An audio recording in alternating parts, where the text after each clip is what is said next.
Funda, Ende Funda, Ende Funda. Lubdhak Chatterjee is an engineer by profession, having completed his masters from Delhi Technological University. His directorial debut short fiction, In a Free State, was premiered at the Cannes Film Festival 2016 in Short Film Corner section.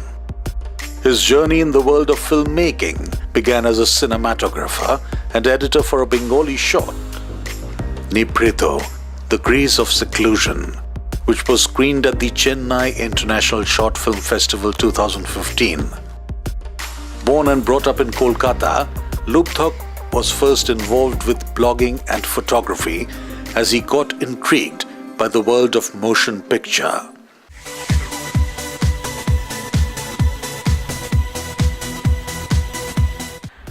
Well, my introduction to the world of filmmaking actually happened much later.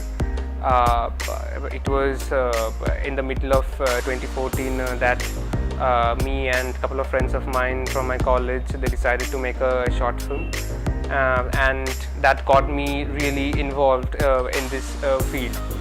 But to be honest, my interest in the world of image making dates back to the early graduation days when I started taking still photographs, as well as also I started blogging in between.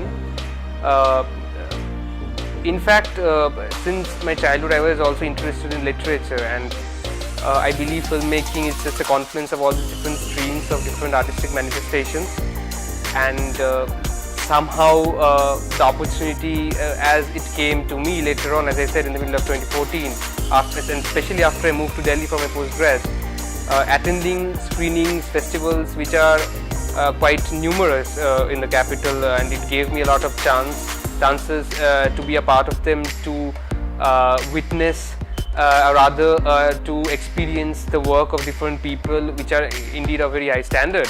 And when you spend a lot of time with something which you like, you end up loving it, and that's precisely what happened with me. So this is how I can say I got introduced to the world of image making and also fell in love with it.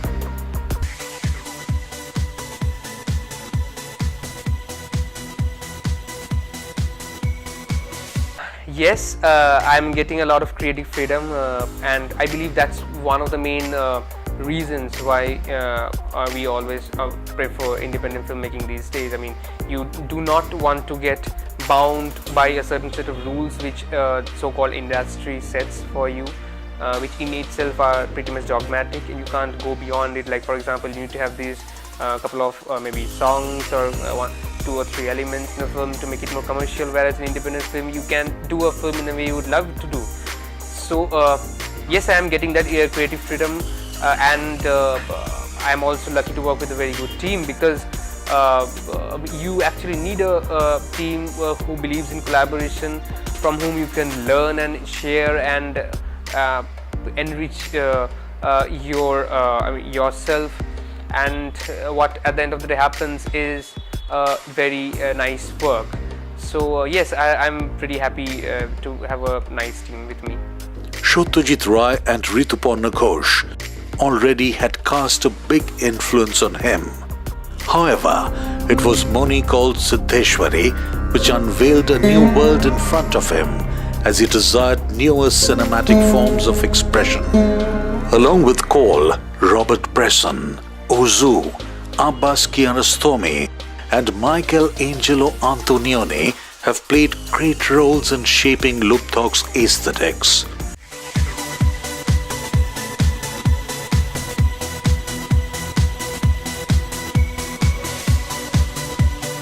To be very pragmatic and to be very honest, in India right now, independent filmmaking is on the rise. We have seen several filmmakers who are also doing very well in features, and in the especially in the last few years, we have seen a plethora of films getting screened in the premier global film festivals, both in feature. Documentary filmmaking in India has always been on a high, and it's very unfortunate that it never gets reported in the media, although it's being regularly featured in festivals like Cannes, Berlin, and other places like Amsterdam and etc. So but the only problem, as I said, is is procuring your resources for making an independent project, like at least to attain a certain quality, or rather to even achieve the kind of targets which you have set, to bridge the gap between your desire and so-called destiny, which you would love to achieve. I mean, you need a certain backup, which might not be easy to get in an independent platform in India right now. But if the number of filmmakers increase, the number of independent filmmakers increase day by day, and they get their projects do get appreciated in the global stage, then surely there can be a revolution. It happened in France in the early 60s. It also started in India with filmmakers like Kaul, Kumar Sahani, and Shyam Benegal, Adur Gopalakrishnan, but somehow it fizzled out, and it really could not become a revolution. But I believe it should.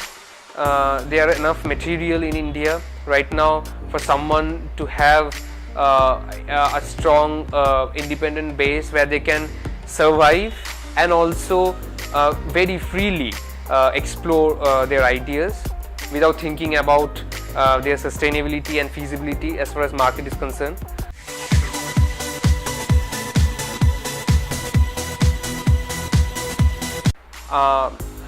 Right now I've only been to short films, and sadly we don't have a proper distribution market. Yes, there are a couple of online YouTube channels which are functional, where you can sell your videos and monetize them, but still the percentage of return which you always try to associate or at least expect when you monetize a video is not that high, and you really can't expect a much return in terms of financially. However, I hope it happens, because that's the only way we can look forward for the future. But right now I don't think there is a proper film market in India for short films.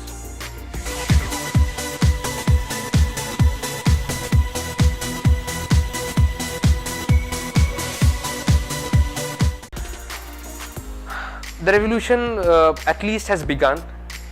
You can say one can feel the ripples in the water, but whether it's going to become a wave, we don't know. As I mentioned before, in the mid-70s there was a time when a new breed of filmmakers, they were experimenting with the form and content and were making films of very high standard, but somehow it did not last for long. It really ended up being ephemeral. And right now I hope the trend which has once again emerged in the last 5 years, where Indian films of very high quality and content are getting appreciated by people all over the globe. They should get a launch pad, and hopefully that can become a revolution. Definitely it can, and now it's totally, I believe all the filmmakers, so-called independent filmmakers, should join hands and make it happen. That's how it can only see daylight.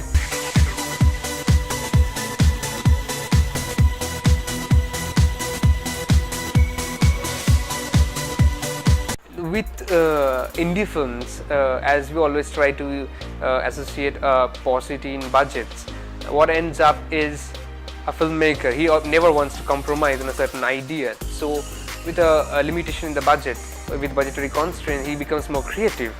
Maybe if he doesn't have a proper sound equipment or proper post-production equipment, he tries to use the sound in a more different way. And that in itself makes you more smart, makes the filmmaker more smart and creative. It helps in one way. But yeah, there are times maybe you need to travel somewhere, you don't have, or maybe you need to shoot for an extended period of time, but your budget only ensures you very few days of equipment rentals. So that's the only problem which one can face, and obviously the distribution return, because at the end of the day you make films to show them to your own people. You want them to come to your screenings, you want them to have an interaction with you, and that's how you can only improve yourself, getting proper feedbacks. Other than that, I feel if we can, as I said before, if we can really form a certain bigger platform where people come and interact and join hands, that is most important to make this movement survive.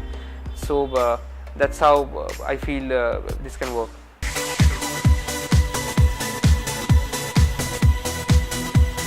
Go indie and live in a free state.